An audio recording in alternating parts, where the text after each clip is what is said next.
Sofyan Alamin, Allahumma sholli ala sayyidina Muhammad wa ala ali sayyidina Muhammad. Alhamdulillah, hari ini kita bertemu kembali pada pembelajaran ekonomi. Hari ini kita akan membahas materi tentang otoritas jasa keuangan, perbankan, dan lembaga keuangan non-bank. Nah, yang pertama dulu itu kita akan membahas tentang otoritas jasa keuangan.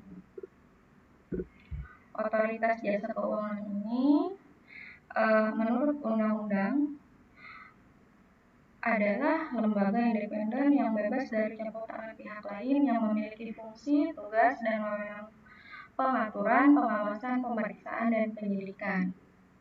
Nah, terus tugas dan wewenangnya, OJK itu berfungsi menyelenggarakan sistem pengawasan dan pengaturan yang terintegrasi terhadap keseluruhan kegiatan di sektor jasa keuangan. Nah, jadi yang nantinya melakukan pengawasan, pengaturan, sama memberikan izin itu adalah pihak OJK terhadap kegiatan dari sektor jasa keuangan. Terus yang kedua, OJK ini bertugas dalam rangka pengaturan dan pengawasan terhadap kegiatan jasa keuangan di sektor perbankan, di sektor pasar modal, dan sektor industri keuangan non-bank atau lembaga keuangan non-bank.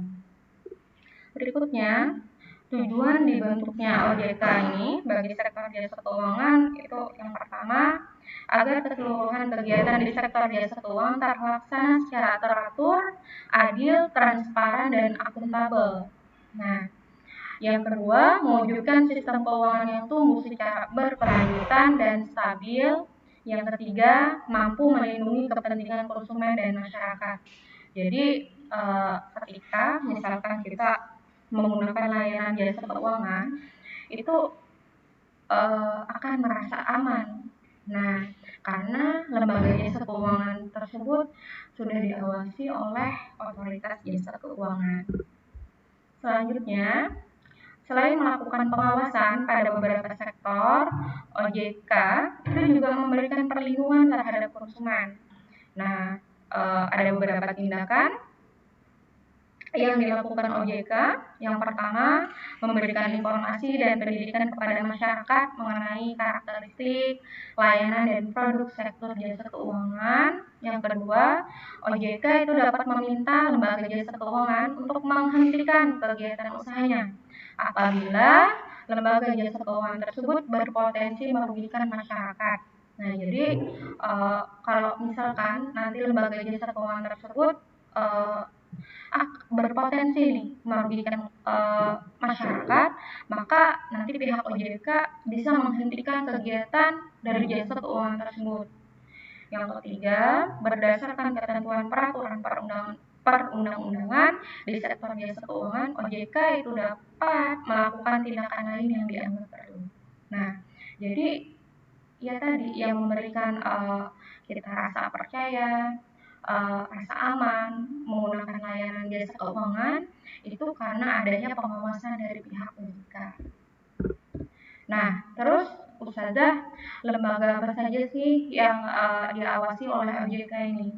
Yang pertama ada lembaga jasa keuangan perbankan, yang kedua ada lembaga jasa keuangan non-bank atau biasa disebut dia LKBB atau IKNB, Industri Keuangan Non-Bank. Nah, lembaga jasa keuangan perbankan itu nanti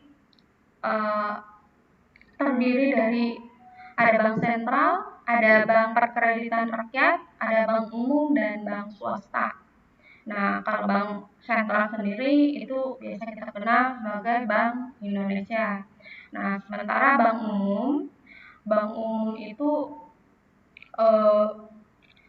bisa berupa bank nantinya dari pemerintah atau yang nanti sifatnya konvensional atau syariah. Nah, terus ada lagi bank swasta. Kalau bank swasta ini berarti dia bukan dari bank punyanya pemerintah, tapi dia milik pihak swasta. Yang disebut bank pemerintah itu yang seperti apa? Yang seperti BRI, Nah, yang bank tersebut ada pada kategori badan usaha milik negara. Itu dikategorikan sebagai bank pemerintah. Nah, terus yang kedua ada lembaga jasa keuangan non bank.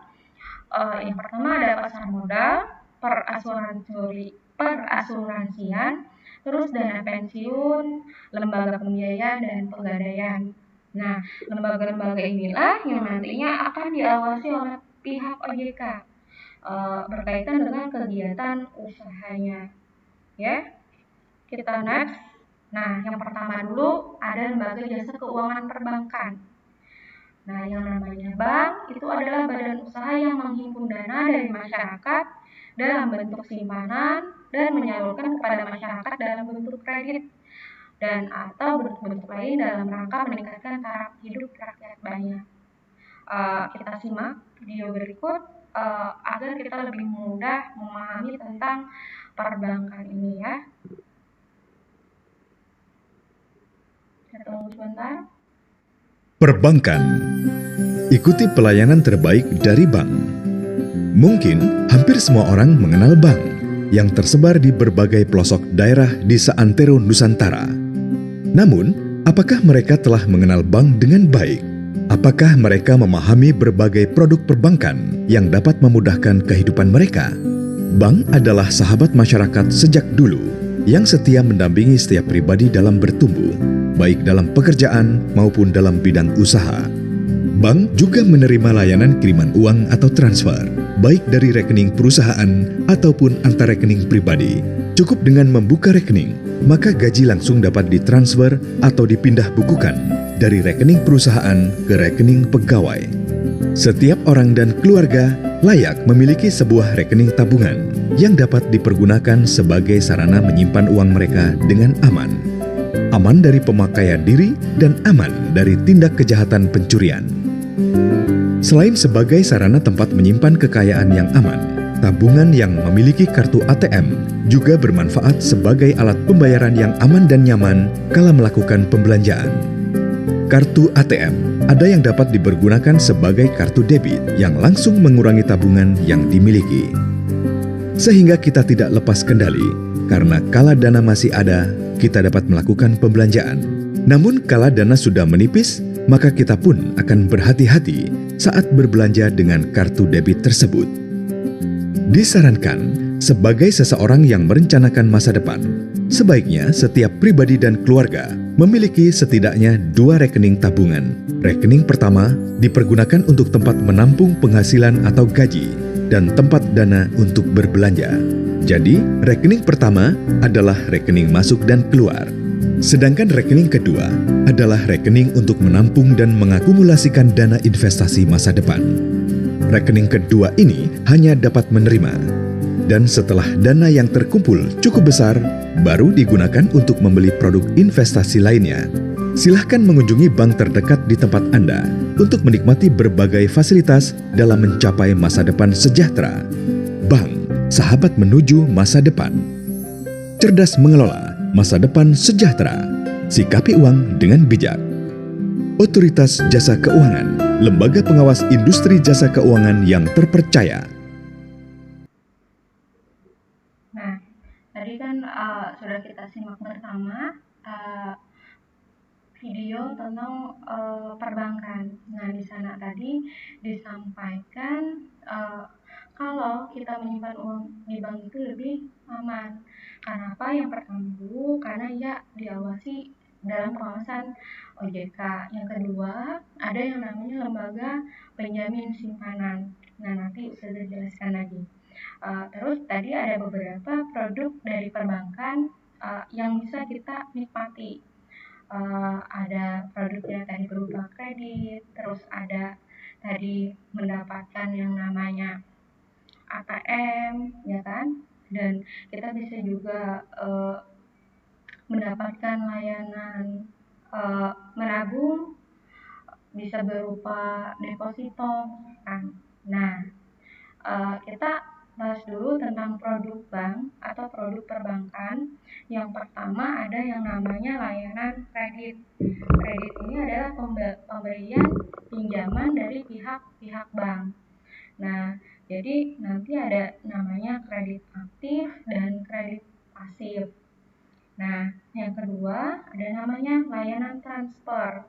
Nah, jadi ketika kita punya tabungan di bank, itu kita bisa melakukan kegiatan yang namanya transfer uang. Yang ketiga ada namanya safe deposit box. Safe deposit box ini tempat layanan dari pihak bank untuk menempatkan misalkan seperti surat-surat berharga yang kita punya itu untuk dititipkan ke bank. Ada yang namanya safe deposit box. Biasa kalau kita lebih mudahnya mengenal dia brankas. Nah, terus yang keempat itu ada namanya bank card. Bank card itu kartu bank. Nah, kartu bank ini bentuk layanan dari pihak bank juga, yaitu menerbitkan yang namanya kartu kredit, ada kartu debit, sama e-money. Nah, kalau kartu kredit kan kartu yang biasa kita gunakan untuk mengkredit barang. Nah, kalau kartu debit itu kartu tanda kalau kita punya tabungan di bank. Nah, kalau e-money itu kartu elektronik yang biasa kita bisa gunakan untuk misalnya pembayaran barang, tapi dalam jumlah atau harga yang relatif lebih kecil. Ya, sampai di sini dulu. Nah, berikutnya ini adalah lembaga penjamin simpanan. Dengan adanya lembaga penjamin simpanan, ini juga meyakinkan kita kalau ketika kita menitipkan uang di bank itu cenderung lebih aman daripada kita menyimpannya sendiri di rumah. Karena ada lembaga penjamin simpanannya. Nah, LPS ini dia bertugas menjamin simpanan nasabah saat bank tempat nasabah menyimpan dananya dicabut izin usahanya. Nah, jadi ketika misalkan nih kita menyimpan uang di bank A dan ternyata bank A itu dicabut izin usahanya, Ustazah, gimana caranya kami bisa mengklaim uang yang kami tabung? Nah, nanti lewat LPS inilah uang kita bisa dikembalikan sama pihak bank. Nah, LPS ini menjamin simpanan nasabah hingga 2 miliar per nasabah per bank. Nah, jadi kalau misalnya kita punya tabungan di bawah 2 miliar itu masih mendapat jaminan dari LPS. Nah, tapi kalau sudah lebih dari 2 miliar misalkan saldo rekening kita di bank, maka nanti bagian tim validasi lah yang akan bertanggung jawab terhadap uang tabungan kita, pengembalian dari uang tabungan kita. Nah, terus yang berikutnya yang juga diawasi sama lembaga OJK itu yaitu lembaga jasa keuangan bukan bank. Nah, LKBB ini adalah badan usaha yang melakukan kegiatan sama menghimpun dana juga dari masyarakat, tapi dengan mengeluarkan surat-surat berharga dan menyalurkan kepada masyarakat dalam bentuk investasi. Nah, kalau tadi menghimpun dana dari masyarakat itu bisa berupa dengan menabung, ya kan tadi, atau mendepositokan uang. Nah, tapi kalau di LKBB ini badan usahanya melakukan kegiatan menghimpun dana dari masyarakat itu dengan mengeluarkan surat-surat berharga seperti misalkan saham, obligasi, reksadana misalkan, dan nanti menyalurkan kepada masyarakat dalam bentuk investasi. Nah, terus di sini jenis-jenis LKBB itu ada yang pertama ada pasar modal, ada perasuransian, dana pensiun, lembaga pembiayaan, dan pegadaian. Nah, kita kenali dulu yang pertama pasar modal, ya kan? Nah, tapi sebelum ke sana kita harus tahu dulu nih perbedaan dari lembaga jasa keuangan bank, perbankan, dengan lembaga jasa keuangan non-bank. Apa sih bedanya? Nah, perbedaannya ada pada tujuan utamanya. Tujuan utama penyetoran dana di bank itu adalah kenyamanan. Jadi kita merasa aman, uang kita disimpan di bank. Terus pendapatan bunga dan keamanan. Sedangkan tujuan utama dalam menginvestasikan dana di LKBB itu adalah untuk mendapatkan penghasilan tambahan. Karena kan tadi motifnya adalah investasi.